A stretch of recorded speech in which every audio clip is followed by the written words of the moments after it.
ائمہ سے روایت ہے کہ جو اس ماہ شعبان پروردگار اس پر جنت کو واجب قرار دے دیتا ہے۔ بسم اللہ الرحمن الرحیم۔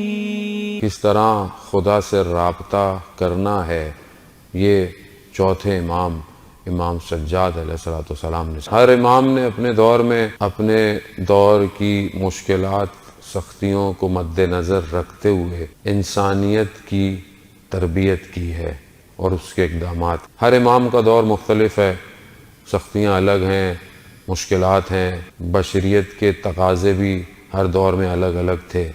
اسی طرح امام کے دور میں بھی بہت سختیاں تھیں کہ جہاں اہل بیت کا نام نہیں لیا جا سکتا تھا، اور کربلا کے بعد کے واقعات آپ کے پیش نظر ضرور ہیں۔ اس دور کے اندر امام نے اہل بیت کے نام کو روشن کیا اور دعاؤں کے ذریعے سے ہر موضوع کو اپنے ماننے والوں تک پہنچایا۔ اس لیے آپ دیکھیں کہ ہمارے پاس جو دعاؤں کا خزانہ ہے وہ ساری اور میکسیمم دعائیں جو ہیں وہ امام سجاد علیہ السلام سے ہیں۔ اسی سے بہرحال جتنا ہو سکے گا ایسی ذیل میں ہم کوئی گفتگو جتنی توفیق ہوگی ہم کریں گے۔ بہرحال لے کے ان ایام کے پروگرام میں ظاہراً بند حقیر کا آخری پروگرام ہے، خدا نے بہرحال توفیق دی اور اللہ کرے کہ ہم نے اس توفیق کا صحیح فائدہ اٹھایا ہو تاکہ خدا ہماری توفیقات میں اضافہ کرتا رہے۔ نعمت کا شکر جو ہے وہ نعمتوں میں اضافہ کرتا ہے، تو اگر ہم شکر کرتے رہیں گے تو پروردگار نعمت بڑھاتا رہے گا۔ خوب ماہ رجب گزر گیا اور ماہ شعبان اور پھر ماہ رمضان پیشہ پیش آپ کی خدمت میں حاضر ہے۔ ماہ شعبان رسول خدا کا مہینہ ہے، پہلے بھی میں نے آپ کی خدمت میں عرض کیا۔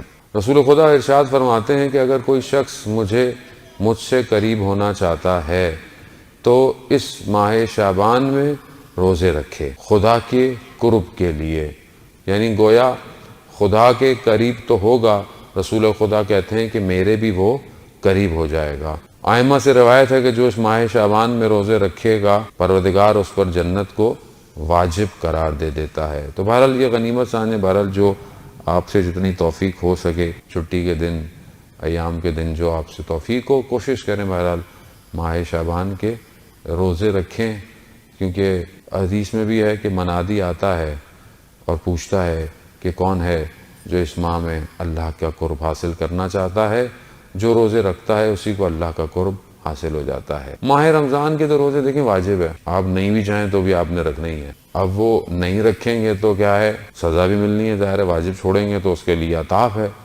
لیکن رکھ لیں گے تو کوئی ثواب تو ہے ہی نہیں کیونکہ واجب ہے۔ تو آپ گھبرا جائیں گے اتنی مشکل سے ہم روزے رکھتے ہیں، ثواب بھی مولانا صاحب نہیں ہے، تو واجب ہے، واجب تو ادا کرنا ہے آپ نے، چاہے جیسے بھی۔ سانس لینا واجب ہے، آپ روک دیں کیا ہوگا، 2-4 لوگ آئیں گے کاندھوں میں اٹھا کے لے جائیں گے آپ کو اگر آپ نے سانس روک دی۔ روزہ بھی ایسی ہے، چھوڑ دیں گے آپ کا اپنا نقصان ہے، قیامت والے دن جو مشکلات ہوں گی وہ انسان نہیں برداشت کر سکتا، اس لیے روزہ بڑا ضروری ہے، وہ تو سب نے رکھنا ہی ہے۔ تو کمال یہ ہے کہ جہاں پہ آپشن دیے گئے ہیں وہاں رکھے آدمی روزہ، یعنی جہاں مستحب ہے تو وہاں پتہ چلے گا کہ میں خدا سے محبت کے لیے رکھ رہا ہوں روزہ، نہ کہ دکھانے کے لیے۔ البتہ یہاں پہ بھی فقہی مسئلہ بیان کرتا چلوں، جس کے اوپر قضا روزے ہیں وہ قضا کی نیت کر کے رکھے، یعنی اس کو قضا جو ہیں وہ جو انسان سے ہو جاتے ہیں، انسان سے قضا روزے، انسان مسافرت میں ہے یا انسان جب بلوغت پہ تو بہت پہلے آ جاتا ہے، لیکن شاید انسان کو اس تک بہت زیادہ ہوش نہ ہو یا بہت زیادہ متوجہ نہ ہو، تو سکتا ہے روزے چھوڑ گئے ہوں، یا ہو سکتا ہے کچھ روزے رکھے ہوں پتہ ہی نہ ہو کہ روزے تو باطل ہو چکے تھے۔ بہت سارے مسائل جوانوں کے ایسے ہیں جنہیں پتہ نہیں ہے، انہوں نے روزے تو رکھ دیے لیکن روزہ نہیں تھا وہ۔ تو اس طرح کے مسائل ہیں تو شرمانا نہیں چاہیے پوچھنے سے، آن لائن سوال جوابات ہیں، اگر آپ شرماتے رہے اور آپ ایک عمل غلط کرتے رہے تو قیامت تک آپ ہی کے لیے مشکلات ہیں۔ اور آج کے دور کے اندر حجت تمام ہو چکی ہے کہ آپ بولیں جی مجھے مسئلہ پتہ نہیں تھا، آپ قیامت میں کھڑے ہو کے یہ نہیں بول سکتے پروردگار اتنے تو تمہارے پاس میں نے مولوی بھیجے، کسی سے تم پوچھ لیتے، دوسرا آن لائن اتنے اویلیبل تھے ان سے پوچھ لیتے، کچھ نہیں تو کتابیں آن لائن موجود تھیں ان سے، یعنی کتنی آپشن ہیں آج ہمارے پاس، کچھ نہیں تو یوٹیوب پہ لکھ دیں احکام، وہ آپ کی پوری تصویر اور ساری احکام آ جائے گی۔ تو بہرحال میری گزارش ہے کہ ہم اپنے وضوؤں کو صحیح کر لیں۔ میں اکثر لوگوں کو لوگ اتنی مستحبات بہترین ادا کر رہے ہوتے ہیں لیکن واجب وضو صحیح نہیں کر رہے، کئی لوگوں کو میں نے دیکھا۔ اور میں اچھا ہمارے لیے کیا ہوتا ہے کہ ابھی میں آپ کو دیکھوں گا آپ کے چہرے پہ داڑھی، آپ جو ہے وہ تو میں اب یہ تو نہیں کہوں گا کہ وضو کر کے دکھائیں، خوب اچھی بات نہیں ہے کہ میں آپ کو بولوں، لیکن اگر آپ کر رہے ہوں اور میں گزر گیا تو مجھے محسوس ہوگا کہ کوئی نہ کوئی گڑبڑ ہے. ہم نے بھی ایسے ہی سیکھا ہے، ہم بھی وضو کر رہے ہیں، ہمارے استادوں نے دیکھا، کسی نے دیکھا بھائی تم صحیح نہیں کر رہے، کیونکہ بہت سی چیزیں ہمارے ذہن میں سلاٹ فکس ہیں کہ بھائی یہی ہے، اب وہ اصل میں ویسی نہیں ہے، تبدیل ہیں، وہ ویسی نہیں ہے. تھوڑا سا میں پوچھ لوں، اب میں شرم کے آگے نہیں پوچھتا کہ بھائی پتہ نہیں، کوئی شرم کی ضرورت نہیں ہے عزیزان محترم. جس نے کی شرم اس کے پھوٹے کرم، شرم کرنا ہی نہیں چاہیے، اور وہ بھی حکام کے معاملے میں، دین کے معاملے میں شرم نہیں کریں. قیامت والے دن پھر کیا کرے گا آدمی؟ کھڑا ہوا ہوگا خدا کی بارگاہ میں، وہاں بولتے کاش پوچھ ہی لیتا میں، کون سی کو میری انسلٹ ہو جانی تھی. عزیزان محترم، غسل، وضو، قرات، خاص طور پہ تلفظ، مخارج، جو صورتیں انسان قرآن میں پڑھتا ہے اس کے مخارج انسان کروا لے. آپ تو ماشاءاللہ عربی معاشرے میں رہتے ہیں، یہاں پہ کتنے آپ کے لوکل عربی دو بندہ انسان ان کے سامنے پڑھ لے کہ بھئی میں سورہ حمد پڑھ رہا ہوں، کیا یہ صحیح پڑھ رہا ہوں کہ نہیں پڑھ رہا. کچھ حروف تو ہیں کہ جن کو مخارج سے صحیح طرح ادا کرنا، اور یہ ضروری ہے، یہ واجبات میں سے، یہ ہم سے ہو نہیں رہے ہوتے. اور ہم مولانا صاحب یہ وظیفہ دے دیں، یہ عمل دے دیں، 40 دن یہ پڑھ لیں، وہ پڑھ لیں، یہ کر لیں. جانے جہاں واجبات مشکل میں ہو، مستحبات کا درخت کہاں لگائیں گے؟ زمین ہی نہیں ہے. میں نے پہلے بھی عرض کیا تھا، آیت اللہ خوئی رحمۃ اللہ علیہ کہ آپ کی صلوات ان کے درجات میں اضافہ فرمائے. آیت اللہ خوئی فرماتے ہیں کہ واجبات زمین ہے، مستحبات اس میں جو کاشت کیا جائے گا وہ بیج ہیں. جب زمین ہی نہیں ہے تو آپ بیج جتنے بھی ڈالتے رہیے، کہاں ڈالیں گے آپ بھی؟ تو اپنے واجبات کو بہتر کیجئے، شرمائے مت. عمر کا کوئی بھی حصہ ہو، شرمانے کی ضرورت نہیں ہے عزیزان محترم. قبر کے اندر شرم نہیں جائے گی، عمل جائے گا. تو بہتر ہے کہ ہم اس کو صحیح کر لیں. بہت سے لوگوں کو میں نے دیکھا اور ان کے لیے بدھی ہوا ہے. ہمارے لیے بھی ہوتا ہے کہ ہم کیا بتائیں، یہ باتیں بتانے کی ہیں، جبکہ اساتید ہمارے بہت اصرار کرتے ہیں کہ ممبر پہ جب بھی جاؤ ایک آدھ فقہی مسئلہ ضرور بتایا کرو تاکہ لوگ متوجہ ہوں اس کی طرف، لوگوں کو پتا ہو. پاکستان، ہندوستان میں بہت ساری چیزیں اتنی غلط رائج ہیں معاشرے کے اندر. کہاں سے آئیں؟ وہ سب ایسی کرتے تھے. یہ کہاں سے آئی؟ وہ بھی ایسی کرتے تھے. اتنا بڑا ایک مسئلہ جب انسان بچہ دنیا میں پیدا ہوتا ہے، اس کے بعد جو ہے وہ خواتین کے ایام ہیں پاک ہونے کے. ہمارے معاشرے میں اسلام کی روح کے حساب سے، احادیث اور فقہ کے حساب سے 11 دن جو ہے وہ اس کے بعد نفاس پاک ہو جاتا ہے، اور پھر الگ الگ ہیں. ہمارے ہاں 40 دن تک اکثر جگہوں پہ، اور انہوں نے قرآن کو ہاتھ نہیں لگانا، 40 دن تک اس چارپائی سے نہیں ہٹنا. یہی 40 دن تو مہم تھے اس بچے کے لیے کہ جو پاک اور طہارت کے ساتھ وہ دودھ پینا تھا جو اس کی گوشت اور پوست میں لگنا تھا، اسی کو آپ نے طاہر نہیں ہونے دیا. کتنا غلط کانسیپٹ ہے ہمارے ہاں، لیکن کیونکہ ہم نے کبھی زحمت ہی نہیں کی. توضیح المسائل کھول لیں، احکام کی کتاب کھول لیں، تہذیب الاسلام کھول لیں، کوئی چھوٹی چھوٹی باتیں عزیزان محترم یہ بڑی بن جاتی ہیں. اور پھر جب ہمارے مسائل پھنستے ہیں تو پھر ہمیں سمجھ میں نہیں آتا کہ مشکل ہماری اپنی ایجاد کی ہوئی ہے، مشکل پروردگار کی طرف سے کوئی نہیں ہے. اتنی زحمت کی ہے عباس کلینی اور اتنے بڑے بڑے علماء نے عزیزان محترم، گاؤں گاؤں، دیہات دیہات جا کر حدیثوں کو جمع کیا اور اصول کافی لکھی ہے. ہم نے کتنی زحمت کی ہے آج تک کہ ہم تھوڑی سی اپنی ہدایت کے لیے. کون کہہ رہا ہے کہ آپ ساری پڑھیں، سارے چیپٹر پڑھیں؟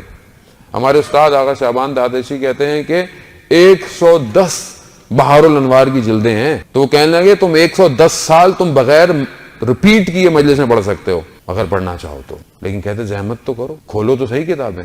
ہم لوگ تو بہرحال اسی ایک کتاب کے لیے آج آپ کی خدمت میں حاضر ہوا ہوں کہ کوشش کریں صحیفہ سجادیہ کو کھولیں، کچھ کھولیں. امام نے بہت اس مشکل حالات میں تربیت بشریت کے لیے ایک ایسا صحیفہ دیا ہے کہ اس کے اندر زندگی کے سارے مسائل بیان ہیں.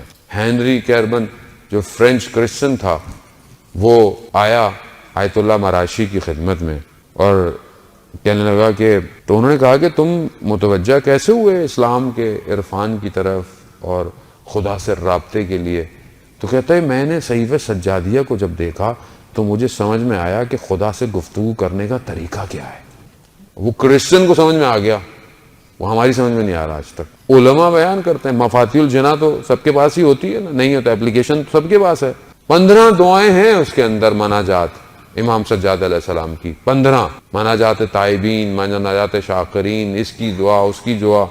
تھوڑی سی زحمت کریں عزیزان محترم، تھوڑا سا ترجمہ پڑھ لیں. عربی نہیں اچھی تو ترجمہ پڑھ لیں کہ کس طرح امام خدا کی بارگاہ میں توبہ کرنا سکھا رہے ہیں، کس طرح امام خدا کی بارگاہ میں شکر کرنا سکھا رہے ہیں. ہم کتنی زحمت کرتے ہیں. امام زین العابدین کے جو عبادت کی زینت تھے، یعنی عبادت کی زینت، اور اتنی عبادت کہ ابو حمزہ عثمالی کہ جن کی دعا ہم ماہ رمضان میں پڑھتے ہیں شبوں کے اندر، یقیناً شاید وہ ابو حمزہ کی پہلی ملاقات ہو امام سے، تو کہتے ہیں میں نے مسجد کوفہ میں دیکھا کہ ایک شخص اتنی شدید طریقے سے خدا کی بارگاہ میں عبادت کر رہا ہے، گریہ کر رہا ہے. میں نے کہا یہ کون ہے جوان؟ تو جیسی مسجد کوفہ سے باہر نکلے تو میں نے غلام سے پوچھا یہ کون ہے؟ کہا تم نہیں جانتے، حسین ابن علی ابن الحسین ہے، امام حسین کا بیٹا ہے. تو اس وقت کہتا میں امام کی خدمت میں گیا تو امام نے کہا کہ اگر کسی کو پتہ چل جائے مسجد کوفہ میں عبادت کرنے کا ثواب تو اپنے سینے کے بل چل کر آئے. عبادت اتنی شدید عبادت کہ راوی بیان کرتا ہے کہ گھر میں آگ لگ گئی، شور مچ گیا، مگر امام نے اپنی عبادت کو ترک نہیں کیا، سجدوں سے سر نہیں اٹھایا. تو کہا مولا آپ متوجہ نہیں ہوئے، آگ لگی ہوئی تھی. تو امام فرماتے ہیں دنیا کی آگ سے زیادہ قیامت کی آگ. عزیزان ہم نہیں پڑھ سکتے تو ہم بالکل بھی آگے نہیں بڑھتے ہیں. تو یہ تو نہیں کہا کہ یہی نہیں پڑھ سکتے تو کم از کم اول وقت میں تو نماز پڑھ سکتے ہیں. کم از کم انسان اول وقت میں تو پڑھ سکتا ہے، اگر ویسی نماز نہیں پڑھ سکتا. امام عبادت کر رہے تھے، امام کی آواز سرک گئی. راوی نے کہا بعد میں کہ مولا آپ نے دھیان نہیں دیا، آپ کی آواز ہٹ گئی. تو امام فرماتے ہیں مگر تم نہیں جانتے کہ میں کس کے مقابل کھڑا ہوا تھا، اور ابھی میں یوں کر رہا ہوتا ہوں. مکروہات ہیں، راضی نہیں ہے. آپ اپنے کمپنی کے سی او کے سامنے کیسے کھڑے ہوتے ہیں؟ ٹائی بالکل سیدھی کر کے، سلوٹے نہ آئیں، ہاتھ میں فائل بالکل صحیح ہو، بالکل سیدھے آپ بیٹھے ہوئے ہوتے ہیں. کون ہے کمپنی کا سی او؟ کتنے پیسے دیتا ہے آپ کو؟ کتنے دے دے گا آپ کو؟ کتنی گاڑی، کون سی گاڑی دے گا آپ کو؟ مگر جو ان اللہ علی کل شیء قدیر ہے اس کے سامنے میں کیسے کھڑا ہوں؟ تو راوی نے کہا مولا ہم کیا کریں، ہماری تو ایسی نمازیں نہیں ہیں. تو کہا مستحبات پہ عمل کر کر اپنی نمازوں کو آگے بڑھاؤ. یعنی جب نماز پڑھے، واجب پڑھے، تو اس کے بعد مستحبات بھی ادا کرے. انسان جتنی ہو سکتا ہے انسان کو کرنی چاہیے. جانے محترم وہ اللہ اکبر کیا، اٹھ گیا بھاگ گیا. مانگو، مانگنا تو ہے ہی نہیں. اکثر لوگ کہتے ہیں خدا سے کیا مانگے، مگر خدا کو پتہ نہیں ہے. خدا کو سب پتا ہے جانے محترم، مگر خدا چاہتا ہے کہ بندہ مجھ سے مانگے. مگر ماں نہیں جانتی بچے کو دودھ کی ضرورت ہے. بچہ روتا کیوں ہے؟ جب روتا ہے تو اپنی بھوک کی شدت کے احساس کو متوجہ کرواتا ہے، مگر ماں جانتی نہیں ہے بھوکا ہے. لیکن جب تک روتا نہیں ہے اسے نہیں دیتی ہے کھانا. چھوٹا سا بچہ ہے بھی بول نہیں سکتا. عزیزان ہم بھی ایسے ہی ہیں. خدا جانتا ہے، مگر خدا جب قرآن میں خود کہہ رہا ہے ادعونی استجب لکم، مانگو میں مستجاب کروں گا. علامہ مجلسی اول کے آپ کی صلوات ان کے درجات میں اضافہ فرمائے. اللہم صلی علی محمد. علامہ مجلسی فرماتے ہیں کہ امام زمانہ سے ان کی ملاقات ہے. امام زمانہ عجل اللہ تعالی فرجہ شریف سے جب، اور یہاں بریکٹ میں ایک موضوع میں بیان کرتا چلا جاؤں. اکثر لوگ متمنی ہیں، ہونا بھی چاہیے، ہم سے بھی سوال کرتے ہیں کہ مولانا صاحب امام زمانہ سے ملاقات کیسے ہو؟ اچھا کچھ تو ایسے ہیں کہ بڑے آرام سے کہہ بھی دیتے ہیں، سن بھی رہے ہوں گے، کہتے ہیں آغا صاحب ہماری بھی امام سے ملاقات کرا دیجئے. تو دیکھیں بات یہ ہے کہ فلسفہ غیبت یہ ہے کہ امام غیبت میں رہے. فلسفہ ہے یہ، امام غائب ہے. مجھے متمنی، مشتاق، عشق ہونا چاہیے کہ میری امام سے ملاقات ہو، لیکن شرط یہ ہے کہ میں اپنے اعمالوں کو ویسا کروں جیسا امام چاہتا. اب اگر امام چاہیں گے تو مجھ سے مل لیں گے. خوب اگر امام نہیں چاہیں گے تو مجھے اس میں یہ نہیں ہونا چاہیے کہ مثلا امام تو مل نہیں رہا، میں کوئی اچھا کام نہیں کر رہا. ایسا نہیں ہے عزیزان محترم. امام جہاں بہتر سمجھتے ہیں کسی سے ملنا وہ مل لیتے ہیں. اور بہت سارے ایسے بھی واقعات ہیں کہ جہاں امام ملے ہیں مگر امام نے بتایا نہیں کہ وہ امام ہے. بعد میں انسان کو محسوس ہوتا ہے یا احساس ہوتا ہے. تو امام کا وجود ہر جگہ ہے. امام ایسے نہیں کہ آپ بولیں کہ بھئی یہاں امام نہیں ہوں گے، وہاں امام نہیں ہوں گے، یا فلانی جگہ امام نہیں ہوں گے، یا صرف امام بارگاہ میں امام ہوں گے. نہیں عزیزان، امام ہر جگہ ہیں. کیوں؟ خدا کی قدرت ہے. خدا جس کو 1100 سال سے زیادہ زندہ رکھ سکتا ہے خدا اسے ہر جگہ بھی رکھ سکتا ہے. خوب یہ عقیدہ اور ایمان ہونا چاہیے کہ امام دیکھ رہے ہیں، اور امام ہر وقت دیکھ رہے ہیں. آپ ہی گھبرائیں نہیں کہ ابھی آپ کو نہیں دیکھ رہے، امام ابھی بھی آپ کو دیکھ رہے ہیں. امام ہمیں دیکھ رہے ہیں. ہمارے اعمال امام تک جاتے ہیں عزیزان محترم. ہفتے میں بعض روایات 2 دفعہ کہتی ہیں، لیکن جاتے وقت کیا ہم اپنے امام ہمارے اعمال نامہ دیکھ کر خوش ہوتے ہیں یا گریہ کرتے ہیں؟ 2 کنڈیشن سے زیادہ تیسری کنڈیشن نہیں ہے.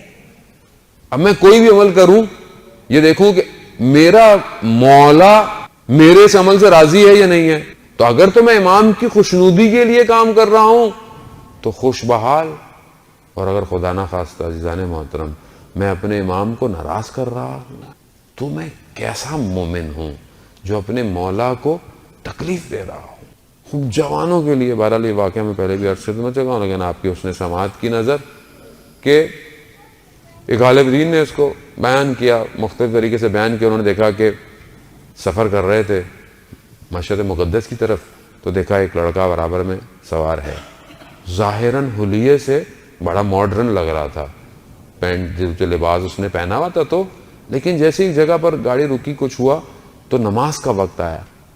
تو اس جوان نے کہا کہ اگر آپ فوراً نہیں پڑھے تو مجھے اجازت دیجئے میں فوراً نماز پڑھوں.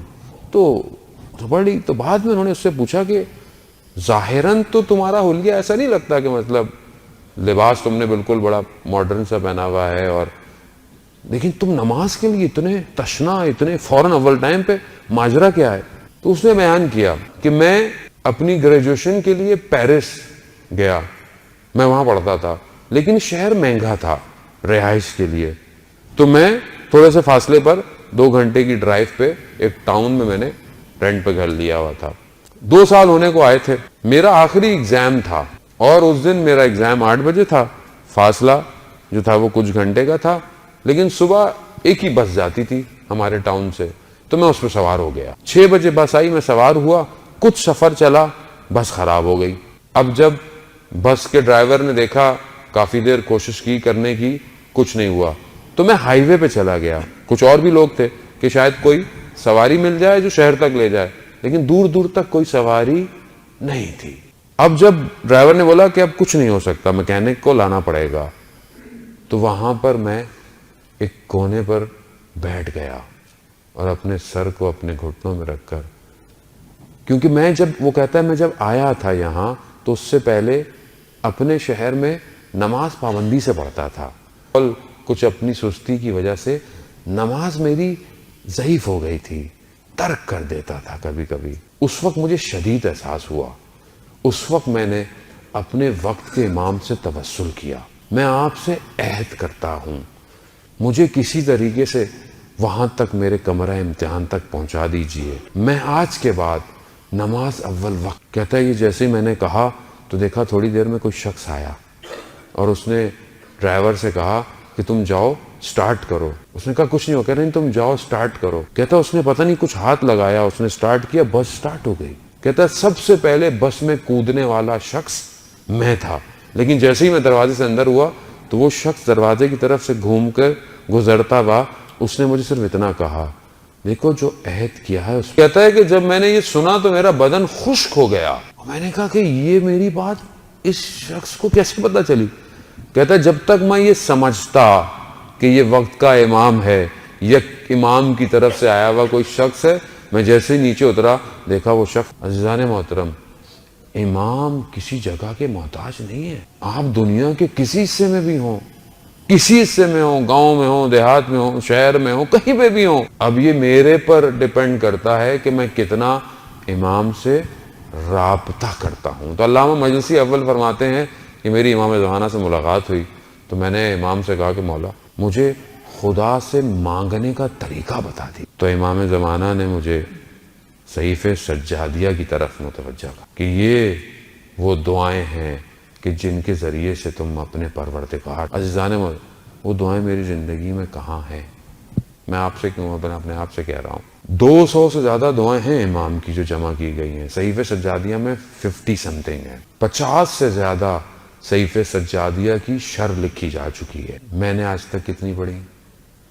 پھر آپ بولیں گے میں مولا امام سجاد آپ کا جشن منانے آیا ہوں.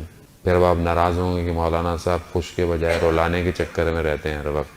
خوشی تو یہی ہے نا کہ مولا خوش ہوں. میں دنیا کی رضایت کو راضی رکھوں تو روز قیامت میں خدا نے کیا کر رہا ہے؟ بولو جاؤ جس کے لیے راضی رکھ رہے تو انہی کے ساتھ آنا. ہمارے سے ہمارا کوئی تعلق نہیں ہے. عزیزان محترم سمجھنے کی کوشش کریں.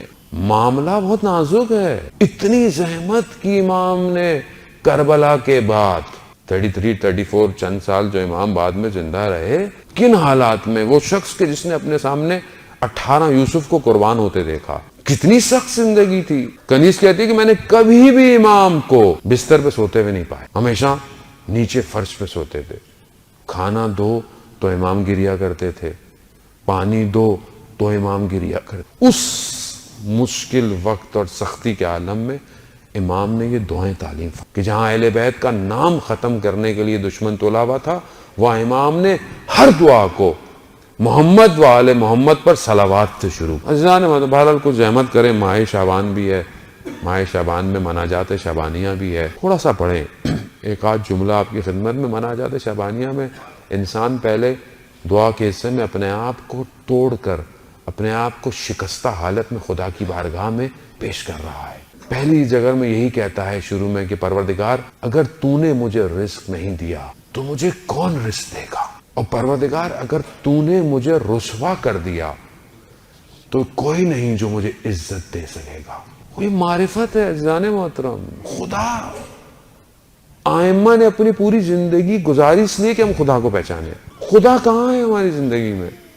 ہم خدا کو کتنا پہچان رہے ہیں؟ میں پہلے 8 سال کا تھا, پھر 18 کا ہوا, پھر 28 کا ہوا, پھر 38, پھر 48, اب تو 40 سے اوپر بات بھی نہیں جا رہی ہے. پیکیج بھی شارٹ ہو گیا ہے, فوراً 40. تو جوان آدمی کچھ نہیں, چلتے چلتے گیا, پتہ ہی نہیں چلتا. صحیح تھا, کیا ہوا؟ ہارٹ فیل ہو گیا. اب ہم اس چکر میں ہوں کہ نہیں 40 کے بعد کچھ سوچیں گے, 50 کے بعد کچھ سوچیں گے. وہ دور عزیزان محترم گیا. ابھی سے ہاتھ میں تسبیح پکڑ لیں, کیونکہ ملک الموت انتظار نہیں کر رہا آج کل, جلدی آ رہا بہت زیادہ. ابھی آپ کے آمنے سامنے آپ کو, پہلے اتنی ڈیتھ نہیں ہوتی تھی عزیزان محترم, ابھی تو بہت تیزی سے ہوتی ہے. انسان گیا, کل تھا بیٹھا ہوا, دوسرے دن چلا گیا. ہمیں بھی کوئی پتہ نہیں ہے ابھی یہاں سے اٹھ کے نیچے بھی اٹھ پائیں گے, اتر پائیں گے کہ نہیں ہو پائیں گے. لیکن میں جی ایسے رہا ہوں جیسے میں نے 100 سال زندہ رہنا. جبکہ آپ دیکھیں شہید دستغیب, آپ کی صلوات ان کے درجات میں اضافہ. شہید دستغیب اپنی کتاب میں واقعہ نقل کرتے ہیں ایک شخص کا کہ اسے حالت احتضار میں بالکل آخری وقت میں تھا. تو کہتے ہیں کہ ان کو تلقین پڑھائی گئی کہ لا الہ الا اللہ کہو, اللہ پر ایمان لے کر آؤ, اشہد ان محمد رسول اللہ. کہنا بڑی مشکل سے اس نے پہلا کلمہ دوسرا کلمے کا دوسرا حصہ پڑھا, بہت مشکل سے کہہ رہا اس نے پڑھا.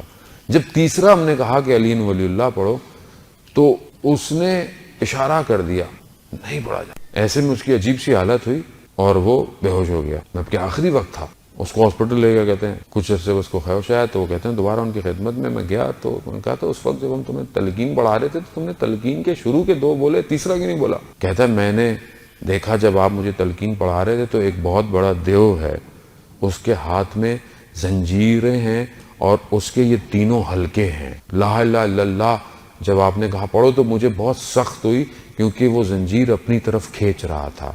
میں نے بہرحال پھر بھی توحید کو اپنی طرف لے لیا. پھر جب آپ نے کہا محمد رسول اللہ کہو تو کہا وہ بھی اس نے کھینچنے کی کوشش کی مگر وہ بھی میں نے اس سے لے لی. لیکن جب آپ نے کہا علی ولی اللہ کہو تو اس نے اپنے ہاتھ میں رکھی اور ایک ہاتھ میں اس نے مجھے ایک تھیلا دکھایا. کہا کہ اگر یہ تم نے گواہی دے دی تو یہ تمہارا سارا جتنا بینک بیلنس ہے, جتنا تمہارا مال ہے, تمہیں کچھ نہیں ملنے والا. اس وقت میں نے کہا یہی تو میری ساری جمع پونجی ہے. اور اچانک سے وہ علی ولی اللہ کی زنجیر میرے ہاتھ میں آ گئی. تو میں مرنے کے بجائے مجھے بچ گیا. میں نے دیکھا کہ میں اپنے آپ کو بستر پہ